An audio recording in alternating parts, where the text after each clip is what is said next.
Fala galera, nós estamos começando mais um podcast do Love e hoje nós estamos com um novo apresentador, o Rafa do Love. Você provavelmente já conhece, você faz parte da equipe do Love Movimento, mas se não, o Rafa foi um dos fundadores do Love e hoje lidera com a sua esposa toda a nossa equipe missionária, discipula os meninos que a gente tem um trabalho na igreja local. E hoje nós estamos com o Thiago Guedes, vamos fazer o podcast com ele. Thiago. É isso aí. Thiago, antes de mais nada, eu queria deixar bem claro que o Thiago é um amigo, né? Faz parte... Eu não consigo ver o meu cristianismo em Belo Horizonte sem o Thiago, sem o Guedes, né? A gente se conhece há quase mais de 20 anos, talvez 22 anos. Eu tenho 24 para 25 anos de caminhada, né? Quando foi ali 2002, 2003, eu encontro o Thiago nas ruas ali do bairro Bonfim, né, no Eu Me Importo, e foi um negócio, a gente teve uma sinergia, uma empatia, e a partir daí nós trabalhamos com as missões urbanas de uma maneira geral, né? Nós encontramos sempre com apelo aos perdidos, aos não alcançados, aos invisíveis, aos marginalizados. Então nós temos um DNA muito parecido. Então hoje o bate-papo com esse cara, né, que me influencia, né? É uma família que eu amo, é um amigo que a vida me deu, é um homem que eu aprendo muito e a gente tem muita coisa para fazer pela frente ainda. Thiago, obrigado, viu? Uma honra estar aqui, que alegria fazer parte desse podcast e vamos juntos aí nessa. E uma alegria também caminhar perto de você, conhecer, né, estar perto hoje de você também, ouvindo aí um pouco desse trabalho seus do podcast e vamos para cima. A gente sempre começa com uma pergunta clássica de como começou a sua caminhada com Cristo. Eu amo falar disso. Começou no dia 6 de janeiro de 2001, 9h15 da noite. Eu tenho os detalhes, tá tudo gravado. Eu tinha 12 anos de idade. Eu vim de um contexto de família muito desestruturada. E eu lembro que eu estava inclusive na casa dessa enfermeira ontem. Fui almoçar na casa dela e essa enfermeira pregou para minha mãe. Minha mãe estava num período muito complicado da vida dela, sem Cristo. Essa mulher prega para minha mãe e convida minha mãe para ir na igreja. E aí meu pai tinha acabado de ser preso por tráfico de drogas, já eram separados. E minha mãe então não vai e fala para mim ir. E eu vou no culto, na Lagoinha. Chego ali sozinho naquele culto e ali Jesus me pega de jeito. Eu tenho um encontro com ele. E foi um encontro radical. Tipo assim, no dia seguinte, minha vida é outra. Eu começo a me viver, foi em janeiro. Em fevereiro eu volto pra escola, começo a querer falar de Jesus pra todo mundo da escola. Então foi muito radical, assim. Então foi esse período e foi um novo tempo na minha caminhada e tal. Então eu sou muito grato a Deus por ter me encontrado, porque assim, eu tinha tudo pra dar errado. Tudo pra dar errado, literalmente. E você tem um trabalho de muitos anos de evangelismo, de cuidado com moradores de ruas. E como que começou esse seu trabalho depois da sua conversão? Converti aos 12. 13 e 14, eu fazia um trabalho muito na minha escola de evangelização. E eu lembro que eu convidei... E aí a minha sala ia lá pra minha casa. Ouvia evangelho na minha casa. Eu comecei a fazer um culto dentro da minha casa. A minha sala de aula toda ia na minha casa da quinta-feira. Era um culto mesmo. E aí eu lembro que num desses cultos o Senhor falou no meu coração pra mim ir pra praça do meu bairro, que era no Santa Mônica, em BH, né? E aí eu fui, aí eu lembro que eu peguei, falei com meus amigos pra gente ir pra praça, e eu lembro que chegou na hora H, ninguém quis ir, eu fui sozinho. Lá tinha 5 moradores de rua, e aquela experiência, eu tava já quase 15 anos de idade. Eu conheci aqueles caras, resumindo, eu andei 2 anos com 5 caras. 2 anos eu comecei a andar com eles, relacionar com eles, apresentar Cristo, dar comida, dar roupa. Comecei a mobilizar outros amigos, né, que tinham condições boas para ajudar esses caras. Depois de 2 anos, desses 5, 3 ressocializaram, se converteram e voltaram para a sociedade, trabalharam, voltaram para suas casas.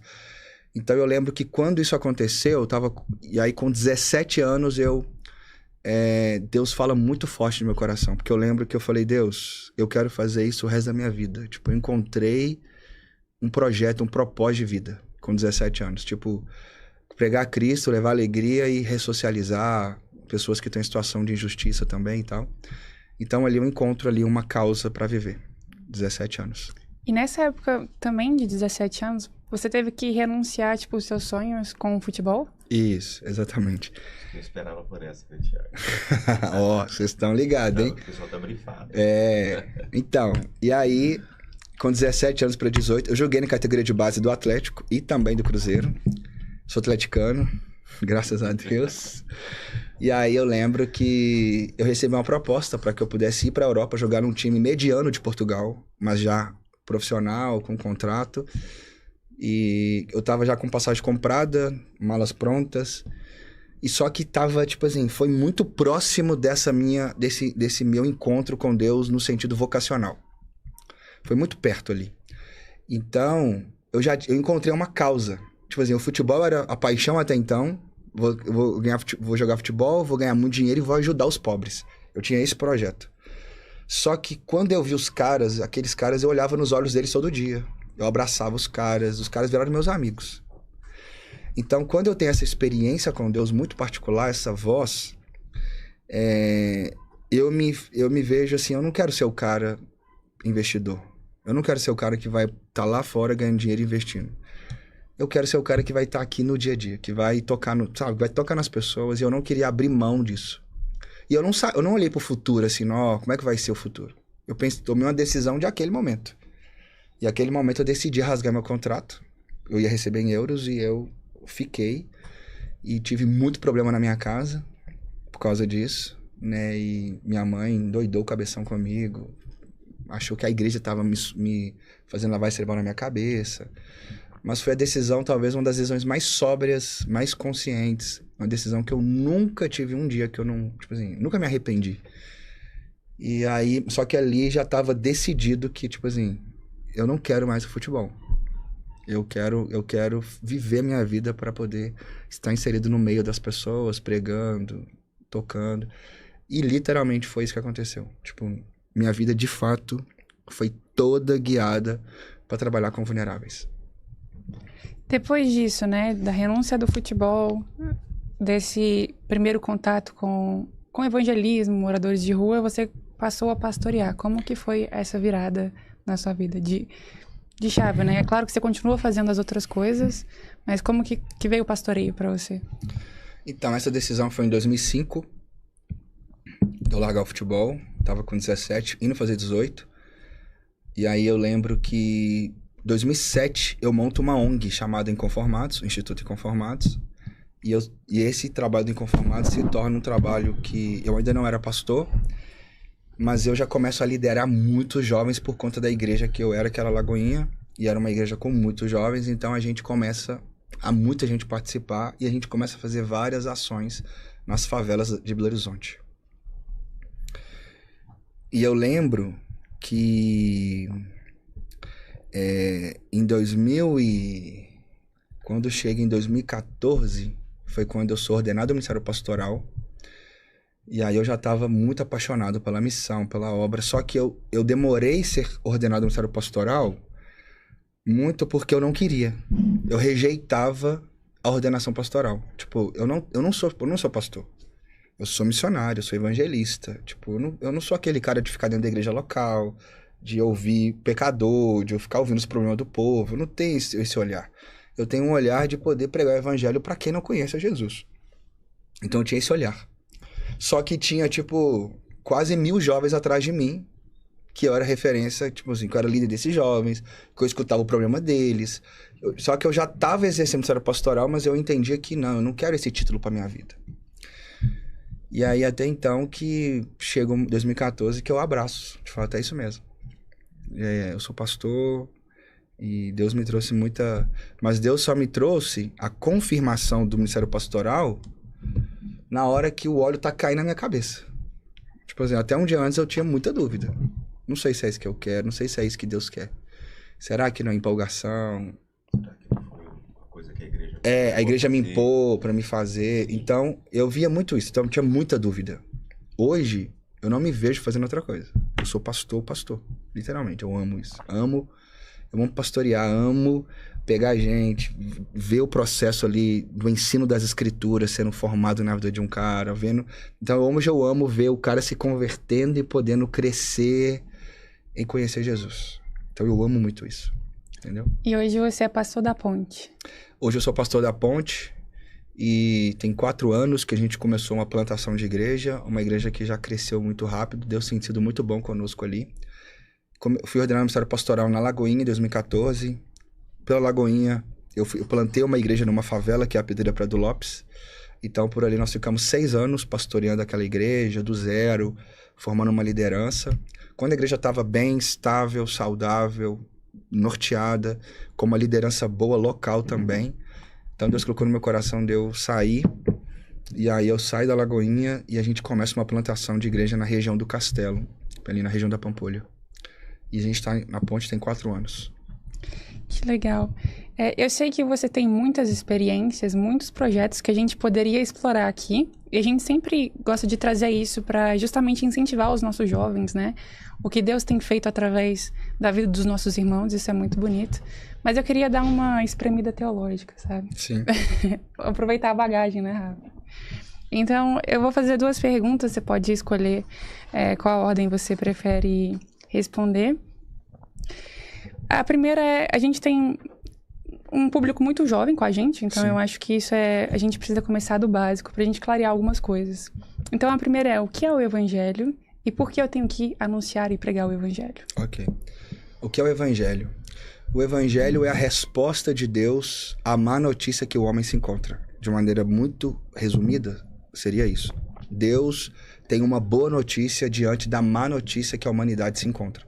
Que boa notícia é essa? A boa notícia é que Jesus veio para morrer pelos nossos pecados e nos salvar. E de maneira muito resumida. E eu poderia explicar isso também, entrando um pouco mais, que existe um Deus que criou todas as coisas, e esse Deus que criou todas as coisas, tudo que ele fez é muito bom, mas ele deu a oportunidade, a liberdade de escolha para Adão, que é o criado, que foi a primeira pessoa criada. Adão peca e nós chamamos de pecado original, e o fato de Adão pecar faz com que toda a humanidade agora está debaixo desse estado de pecado, desse estado de rebelião com Deus. E essa é a má notícia. A má notícia é que o homem pecou. A má notícia é que o fato de eu ter pecado, nós merecemos a condenação. Nós transgredimos uma lei. Mas Deus dizendo, olha, não, mas eu amo a humanidade. Deus amou o mundo de tal maneira que deu seu único filho, e esse único filho vem. Jesus vem e ele cumpre toda a lei. São quantas leis nas escrituras? 613 leis. Jesus cumpre 613 leis. Então ele está perfeito, ele não tem que morrer, mas ainda assim ele morre. E aí agora, Jesus morre pagando a conta que é nossa. Então o que é o Evangelho? O Evangelho é o próprio Cristo. Cristo é a boa notícia que o próprio Deus deu para nós que estávamos caídos, perdidos, merecedores do inferno, pudéssemos crer pela fé em Jesus Cristo. Então, quando eu creio em Jesus, eu reconheço que Jesus Cristo Ele é aquele que pode me salvar. Esse Deus, Ele recebe o sacrifício de Jesus, perfeito, e em Cristo nós agora podemos ser salvos. Por isso que Jesus é o caminho, a verdade e a vida. Então ninguém vem ao Pai a não ser por Jesus Cristo. E a Bíblia fala que para que alguém seja salvo, ele precisa crer com o coração e confessar com a sua boca que Jesus Cristo é o Senhor. Então, Jesus é a boa notícia. E essa é a resposta que Deus deu para a má notícia que o homem se encontrava. O homem não quis Deus. Deus está dizendo, mas eu quero vocês. E por isso eu dei Jesus. Você só precisa crer nele. Então, quando eu creio em Jesus Cristo como o único e suficiente Salvador da minha vida, em Cristo eu encontro salvação. E agora em Cristo nós somos agora filhos de Deus. E viveremos essa eternidade com esse Deus. Então eu vejo que o Evangelho é essa boa notícia. Essa boa notícia, que é Jesus. A outra pergunta é por que eu devo pregar o Evangelho? Eu vejo como, primeiro, Deus está em missão. Não é o homem, a princípio. Deus é aquele interessado em salvar. Qual que é a missão de Deus? A missão de Deus é de redimir tudo aquilo que foi perdido por conta do pecado. Então o homem se perdeu. Então Deus está em missão de salvar o homem que se perdeu. Então essa missão, ela pertence a Deus. Deus, ele nos convida, os seus filhos agora que creem nele, para poder fazer parte da missão que é de Deus. É Deus que está querendo salvar as pessoas. Nas favelas, nos hospitais, na Zona Sul, na Zona Norte, em qualquer região, Deus é o mais interessado em salvar as pessoas. E ele nos chamou para ir no nome dele, pregar o evangelho, para que essa notícia possa transformar as pessoas. Então, eu sou apenas um anunciador. O poder que salva é a mensagem. A notícia do evangelho é o poder para a salvação. Então, se eu pudesse resumir, eu resumiria isso. Então, por que eu evangelizo? Eu evangelizo a partir do meu Deus que eu amo, me chamou para fazer essa obra com ele. E como eu evangelizo? Como que eu anuncio essa mensagem? Como que eu anuncio? De maneira contando uma história. Porque o evangelho é uma história. Existe uma história de um Deus que criou todas as coisas, de um homem que foi criado e esse homem escolheu se perder, esse Deus que envia Jesus Cristo para nos salvar e tem uma eternidade que é a consumação. Então, e desse Deus está nos chamando para viver a eternidade com ele. Mas como que eu anuncio? E aí eu tenho 4 pontos que eu acho que precisa ter em toda comunicação do evangelho.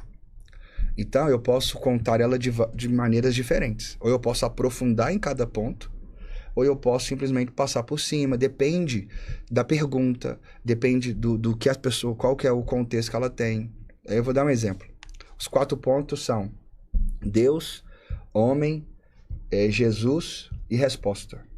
O que é isso, né? Que Deus é bom.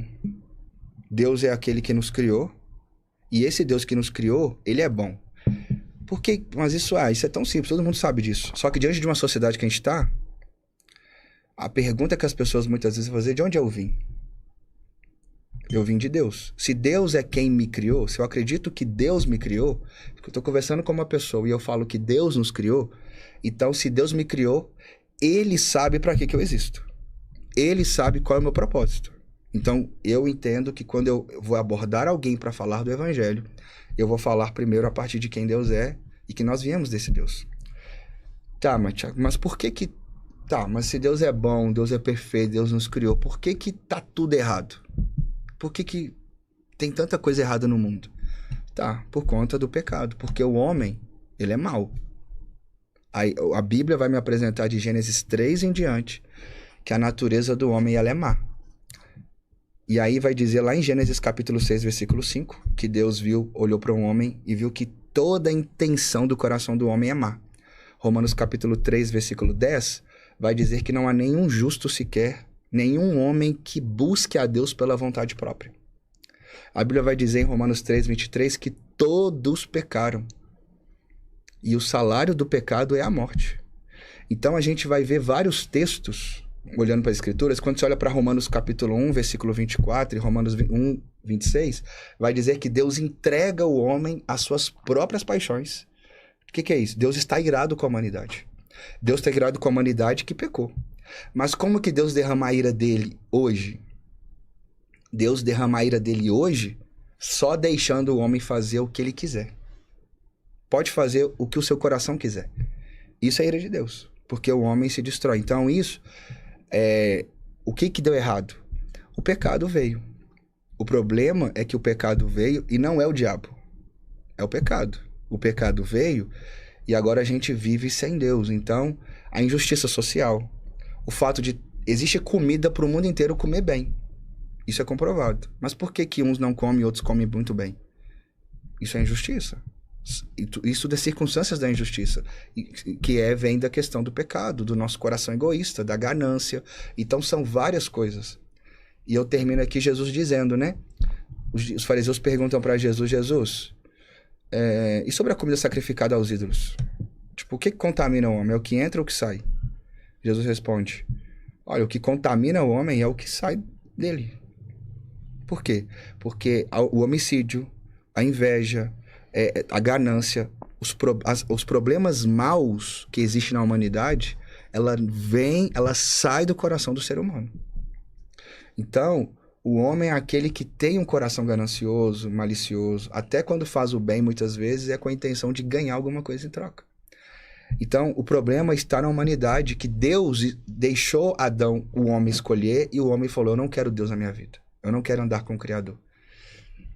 E aí eu penso que tá tudo perdido então, mas Deus tem um plano. E o plano que Deus tem é que ele deu Jesus. E Jesus está vindo, ele pagou toda a conta, e ele é aquele que veio salvar a humanidade. E todos aqueles que estão em Jesus, eles vão viver o plano original com Deus na Nova Jerusalém, que é uma cidade celestial, e que essa cidade não é lá, ela é aqui. E que todas as coisas que foram destruídas por conta do pecado, Deus vai fazer com que essa cidade celestial que ele planejou desça. E tudo vai ser redimido. E todos aqueles que creem em Jesus vão receber um corpo glorificado, onde não vai haver mais a presença do pecado. E aí eu fecho aqui. Existem 3 aspectos da salvação. Primeiro, justificação. Cristo é aquele que, quando eu confio em Cristo, eu creio em Jesus, eu reconheço que eu sou pecador e eu reconheço Jesus, nesse dia eu fui justificado. 6 de janeiro de 2001, meu caso. E agora, isso é passado. Presente é o momento que nós estamos vivendo. Se você está em Cristo, nós estamos hoje vivendo o processo de santificação. E o processo de santificação é uma obra que o Senhor está fazendo, nos tirando, é o que Paulo vai dizer, já não sou mais eu quem vivo, mas é Cristo que vive em mim. Essa obra está sendo feita hoje de santificação. O Espírito Santo habitando em nós, faz essa obra em nós. E lá na frente, quando ou Jesus voltar, ou quando eu morrer, nós vamos ser glorificados. Aonde nós receberemos um corpo glorificado para viver a eternidade com esse Deus. E na justificação, Deus nos tirou da escravidão do pecado.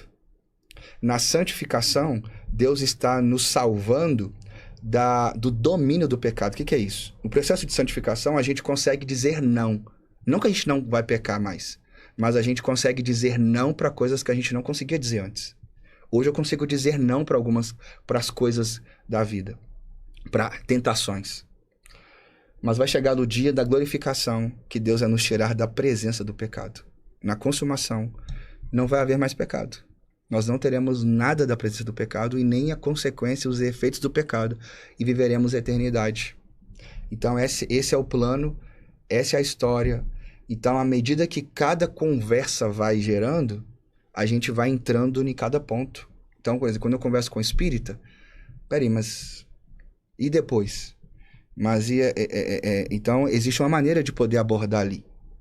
Aí eu vou conversar com um católico que acredita no purgatório, eu vou trabalhar para uma dinâmica. Então, dentro desses 4 pilares, Deus é bom, o homem é mau, Jesus é a boa notícia e o homem precisa responder. Que resposta é essa?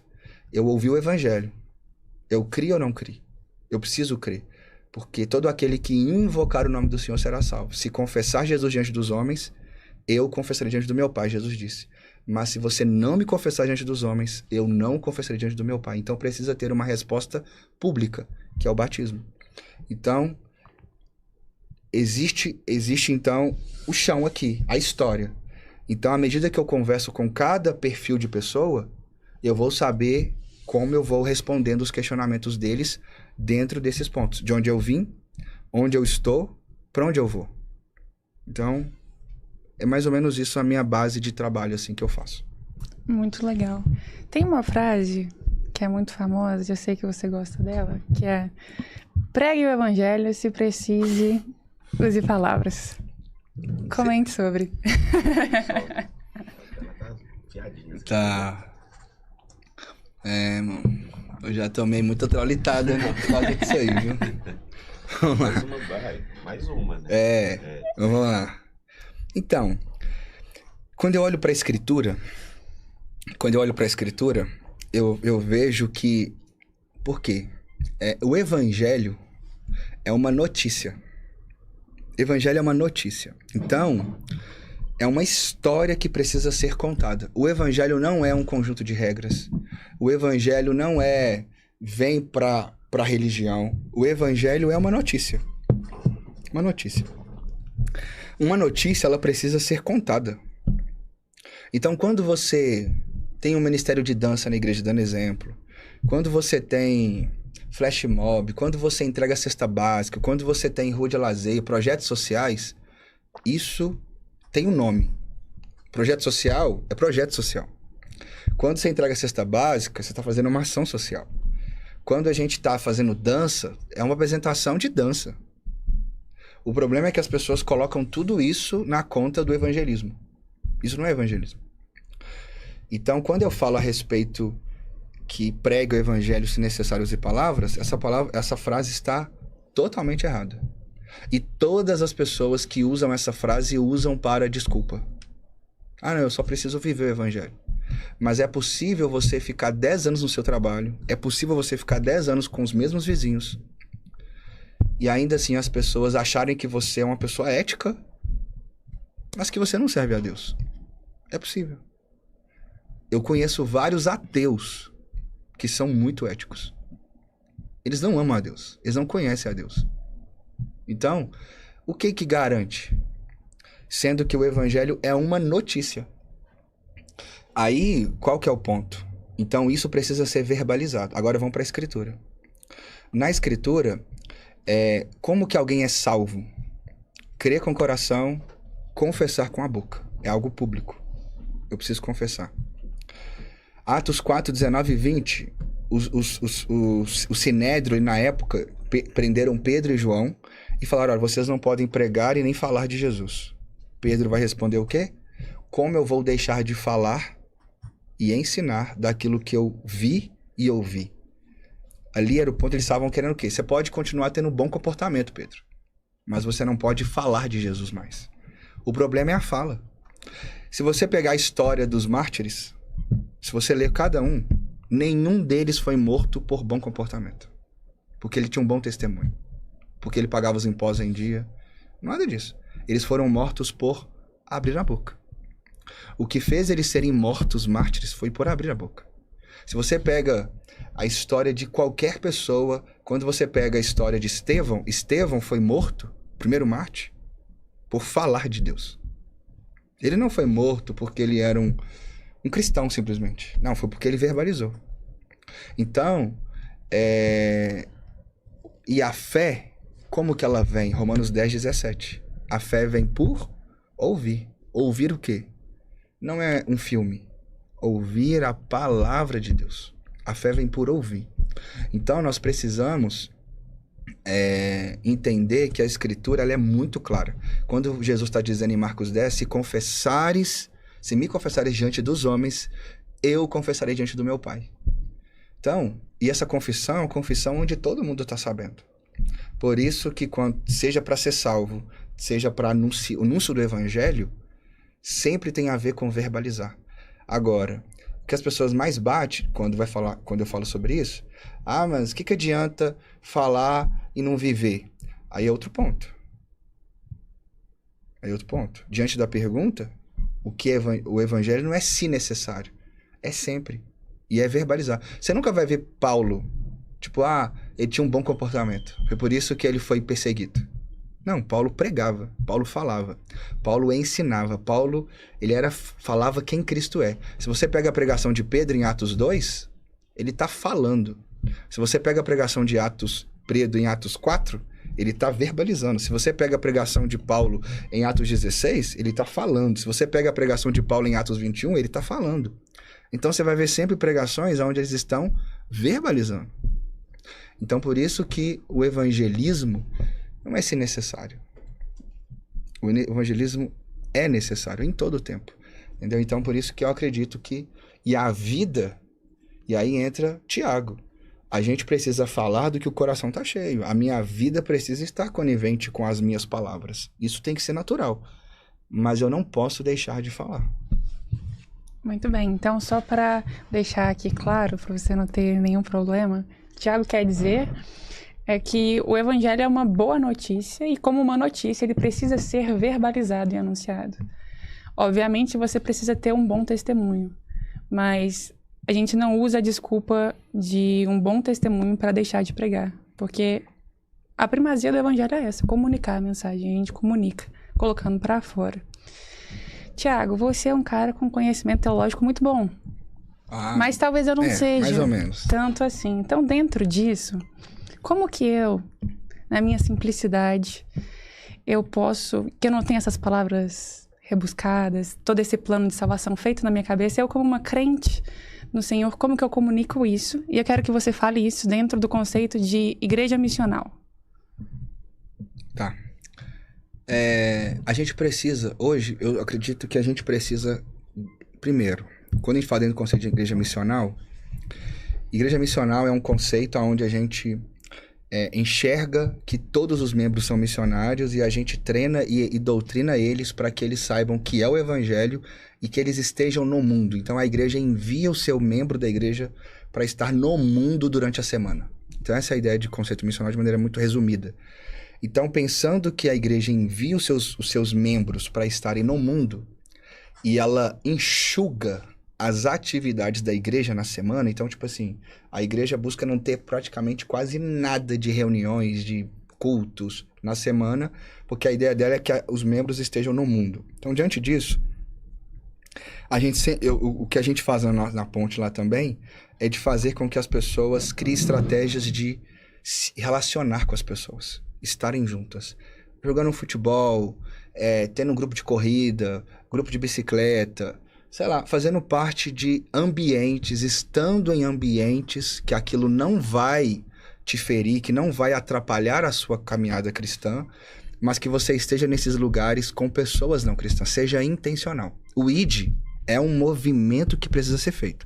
Então a pessoa precisa... Então o meu primeiro conselho é: organize a sua agenda e esteja nesses ambientes. Seja toda segunda, quinzenal, ou se não, por exemplo, encontrar com os amigos do trabalho, pós-trabalho, dando exemplo. Segundo, então como falar? Primeiro, eu vou ganhar essas pessoas para mim. Como é ganhar essas pessoas para mim? Eu vou buscar ser uma pessoa que vai criar amizade com essas pessoas, relacionar com elas. O problema é que esse termo amizade... Não, mas você vai ser amigo do mundo? Então a gente tem muito esse olhar.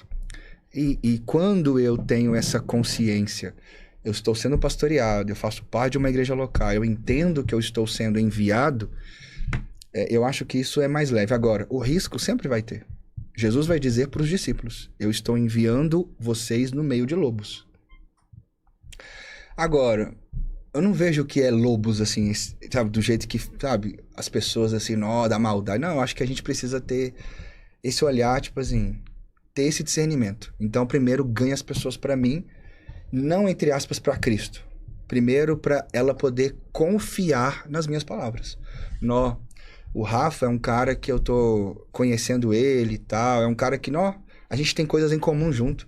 O Rafa gosta muito de trabalho com pessoas de periferia. Eu também entrego cesta básica. Eu tenho uma ONG que eu sou voluntário uma vez por semana. A gente encontrou uma coisa em comum. Ou se não, o Rafa joga beach tênis. Que legal, eu também jogo beach tênis. A gente tem uma coisa em comum. Ponto. E aí, ali naquele beach tênis que a gente vai encontrar quinzenal, a gente vai e começa a conversar. Bater papo, troca ideia, sabe? E a gente vai criando uma afeição. Então, a partir dessa afeição, que a pessoa, ela agora está com os ouvidos atentos ao que nós estamos conversando, ali eu acredito que é o momento da gente começar a fazer perguntas. O que você acredita sobre a vida? O que você pensa sobre religião?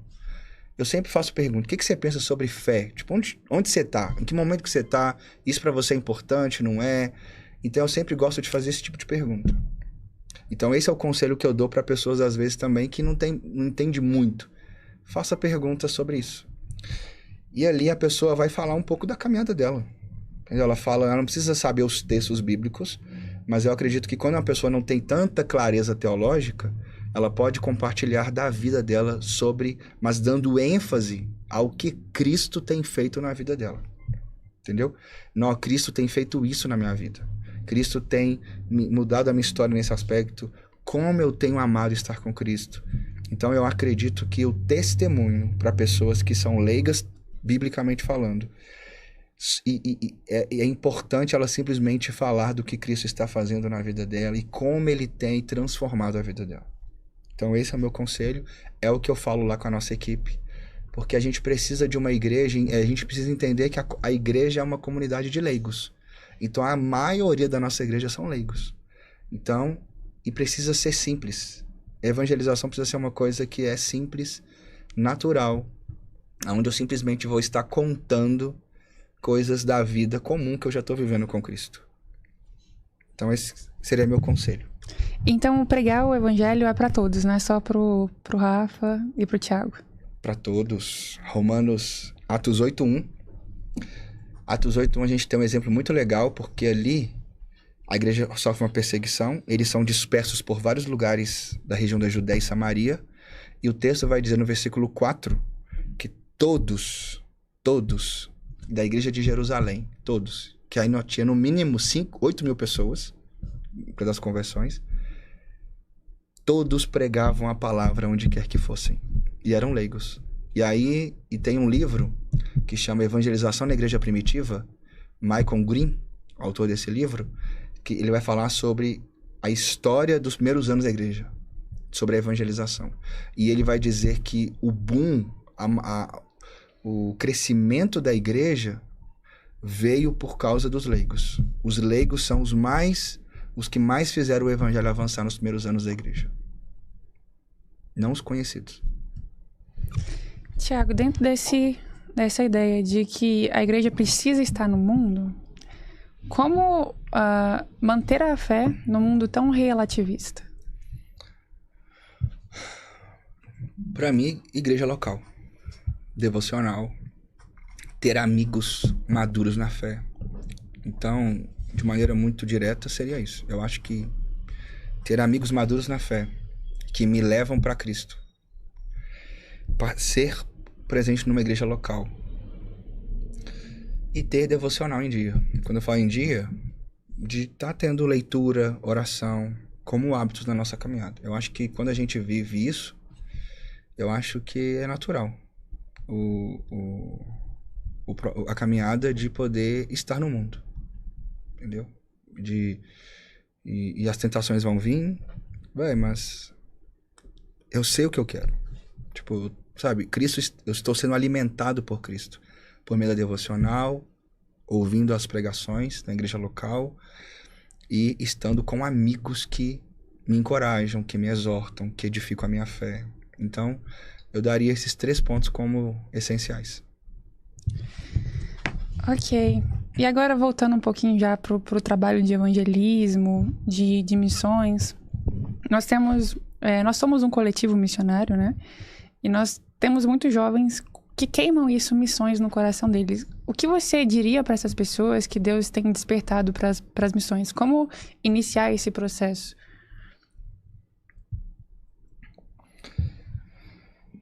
E quando você fala missões, em qual âmbito seria? Qual âmbito você quer? Transcultural, local? No âmbito que você quiser dizer. Tá. Fica à vontade. Tá. Então, para mim, pensando... para mim seria igreja local. Seria... como que eu consigo fazer a missão na minha igreja local? Por meio da minha igreja local. Aí, como? Eu vou perguntar pro Rafa, que é o pastor. Vou perguntar para a liderança da igreja. Eu quero fazer missões aqui. Como que eu faço missões a partir da minha igreja local? Eu vou estar na igreja local ativo e eu vou estar no mundo na semana, relacionando com as pessoas, criando vínculos, participando de uma célula, convidando pessoas não cristãs. Então, participando da vida da região. Então, dando exemplo do Barreiro. Onde nós podemos inserir os nossos jovens na região do Barreiro? Onde estão os points? Onde estão as coisas acontecendo que os nossos jovens podem se relacionar com as pessoas não cristãs? Então, eu pensaria nesse ponto de vida regional, vida na região, inserido na igreja local. E aí, no que diz respeito a essa ideia transcultural, e a gente tem alguns lá na ponte, seria preparação mesmo fazendo um seminário. Eu aconselho o seminário para todo mundo. Eu acho que todo mundo tinha que ter pelo menos uma faculdade e um seminário. Eu acho que sim. O cristão, pelo menos na capital, eu acho que ele precisaria ter os dois. Em algum momento da vida ele se organizar para isso. Mas eu acredito que alguém que quer se dedicar a ter uma experiência muito transcultural, ela precisa procurar os seminários aí que preparam, que treinam eles, para eles poderem entender, né, os locais e por aí vai, e estar em diálogo com a igreja local para ver caminhos de serem enviados em algum momento ou não. Então eu acredito que existem as agências missionárias, milhares de agências, e cada uma trabalha com públicos diferentes. Então tem uma que trabalha lá na Ásia, uma trabalha com os sertanejos, tem a agência missionária que trabalha, né? O próprio Rafa mesmo tem o seu trabalho aí com o sertão. Então, existem várias agências que a pessoa pode pesquisar na internet e se preparar para aquilo. Naquelas agências indicam fazer seminários específicos para se preparar de maneira mais específica. Mas essa missão local eu vejo que é se envolvendo na vida da igreja e auxiliando na pregação do evangelho e discipulando. A questão é que o discipulado não é só para o pastor. O discipulado precisa acontecer com qualquer membro da igreja. O mais maduro discipula o mais novo na fé. O que está crescendo em Jesus prega o evangelho para o cara que não conheceu, está acabando de chegar na igreja, o mais maduro vai compartilhar a sua experiência do que está chegando. E você acha que a igreja não tem essa visão de que os maduros na fé ajudam a discipular os mais novos, tem sobrecarregado a liderança, os pastores? Total. Eu acho que existe uma... Mas aí eu vejo também que existe um erro teológico, que eu vou dizer assim. Por quê? Eu acho que os pastores, eu vejo que os pastores são mais responsáveis disso. Os pastores gostam disso.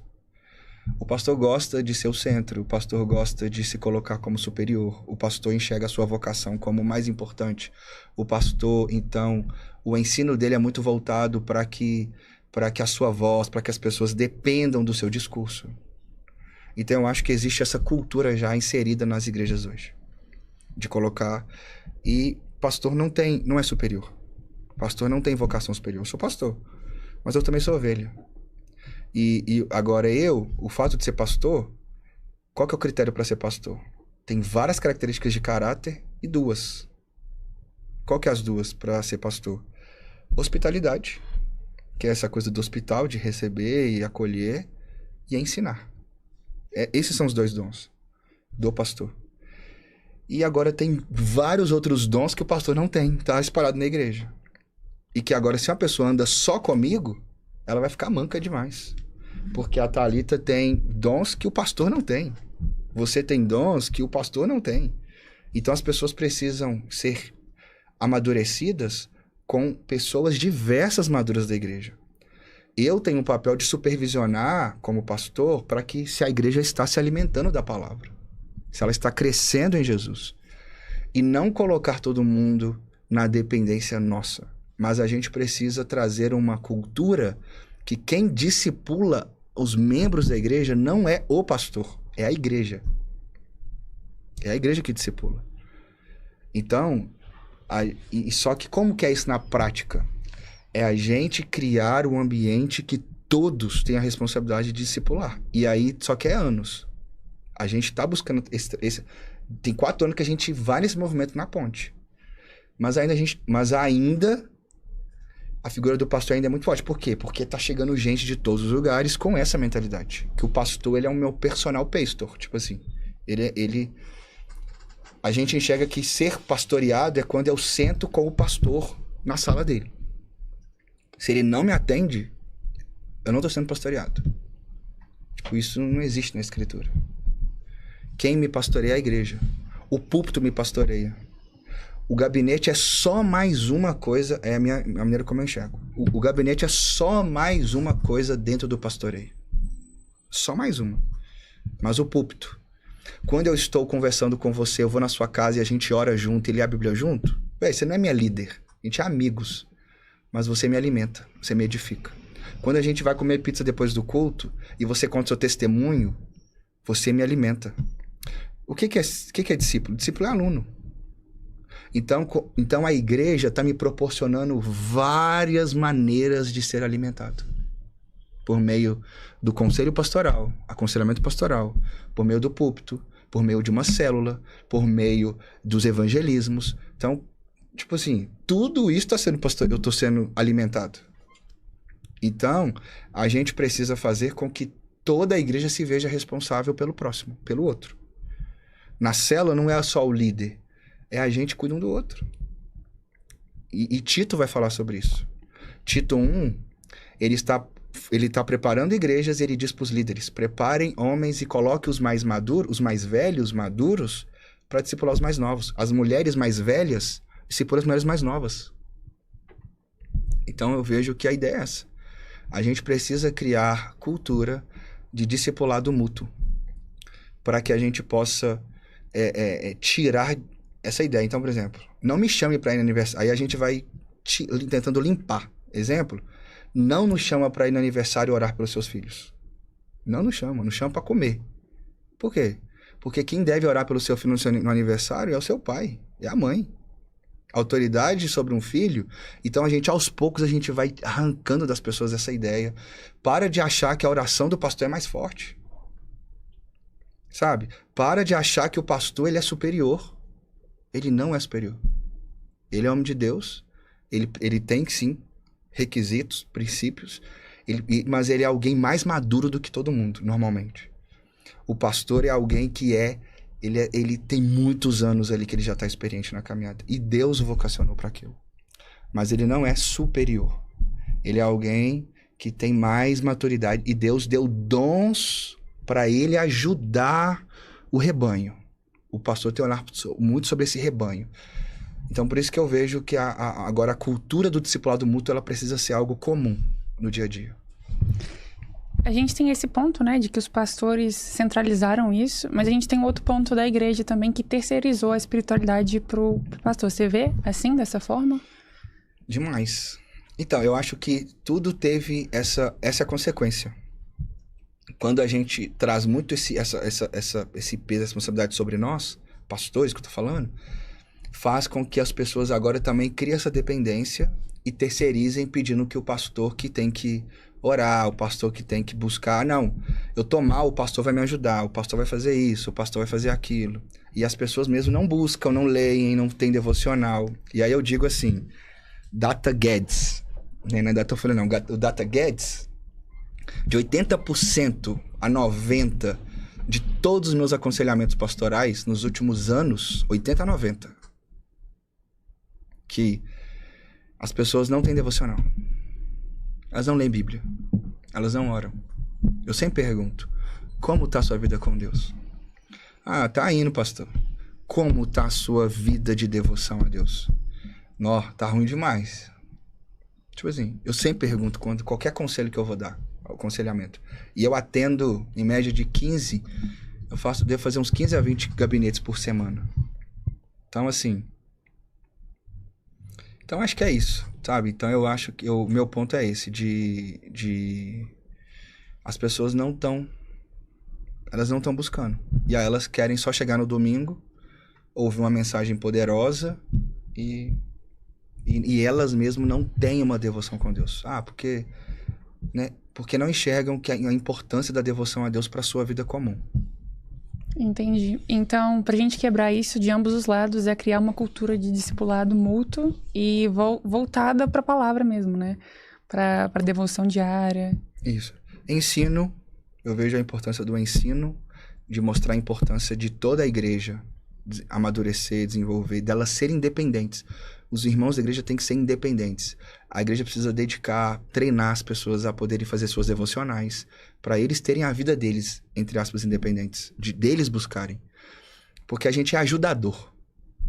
A gente ajuda. Nada mais. Entendi. Entendeu? Tiago, infelizmente nosso tempo tá acabando, porque daria pra gente conversar muito ainda, né? Então, a gente sempre... Primeiro, eu queria te agradecer por você estar aqui, viu? Pra nós é uma honra sempre. E eu queria que você deixasse um conselho para quem está nos escutando, para quem está nos assistindo. E você quer complementar com alguma coisa, Rafa? Não, o Thiago já falou tudo, deixei de entrevistar o Thiago, né? Acho que esse é o nosso papel, né? Como líder, deixar que os liderados voem, sejam melhor. Isso. Tudo que foi dito aqui, eu concordo assim embaixo. Essa questão do pastor, do discipulado, da imagem que as lideranças têm hoje em dia, nós temos caminhado para um egocentrismo, né? E principalmente também para um cativeiro teológico. a fim de que eu detenha a verdade, como foi feito na Idade Média, né? Sim. E a verdade não seja compartilhada. E aqueles que conseguem sair dessa bolha se tornam pastores, e às vezes nem são vocacionados, porque ele quer também ter o domínio do qual ele foi exercido sobre ele. Então, acho que essa conversa precisa de um novo podcast, né, pra gente conversar sobre tudo isso, né? Eu queria... depois ter um tempo pra... Você foi no sertão, né? Foi, velho. Cara, a gente quer Marcou saber. minha vida. Eu tenho certeza. Marcou minha vida. Então, vamos fazer o seguinte, gente. Olha só, nós vamos marcar com o Thiago daqui a alguns 2 meses para você contar um pouco do que você viveu lá no sertão. Fechou. Mas eu queria que você deixasse uma mensagem, né, finalizando aqui nos minutos finais, para o jovem, para aquele que está nos assistindo, ou vai nos assistir, não sei em qual momento, em qual tempo, né? Sim. Uma mensagem de esperança. Amém. Então, a esperança para mim sempre tem a ver com Jesus. E eu digo assim, Paulo vai dizer em Filipenses, eu considero todas as minhas conquistas, títulos, tudo. Eu trocaria tudo isso. Eu considero tudo isso lixo pela excelência de conhecer a Jesus. Eu tenho 24 anos que eu tô conhecendo Jesus. E isso me dá esperança. Isso me dá esperança pro dia, pra viver, isso me dá alegria pra viver. Me dá, sabe? Isso me traz segurança pra poder criar os meus filhos, pra amar minha esposa, pra poder cada dia mais estar seguro no ambiente da verdade que é Cristo. Então, meu conselho que eu dou pros adolescentes, pros jovens, é que você possa priorizar conhecer Jesus na sua caminhada. E priorizar conhecer Jesus é você andar também com pessoas maduras na fé que você tem como referência, que amam a Jesus. É você se dedicar mais para priorizar a leitura bíblica na sua casa e a oração. Que você possa ter a oração, a leitura bíblica e amigos maduros na fé caminhando com você. E isso nos ajuda. E estar presente numa igreja local. Não abra mão disso. Então, o conselho que eu daria para qualquer pessoa é os conselhos que eu daria para meus filhos, que é o que eu vou dar para eles, e que a gente possa não ter outra perspectiva de vida. Eu não desejo outra coisa a não ser mais próximo de Jesus. Então, acho que é meu conselho. Valeu, Ney. Pode encerrar. Obrigado, Thiago. Deus te abençoe. Amém. Alegria estar aqui. Amei, viu, o convite. Fiquei feliz. Obrigado, Thiago. Obrigado, Rafa. Volte mais vezes. A casa é sua, né? Você sabe. Gente, muito obrigado por assistir. Deus abençoe. Amém.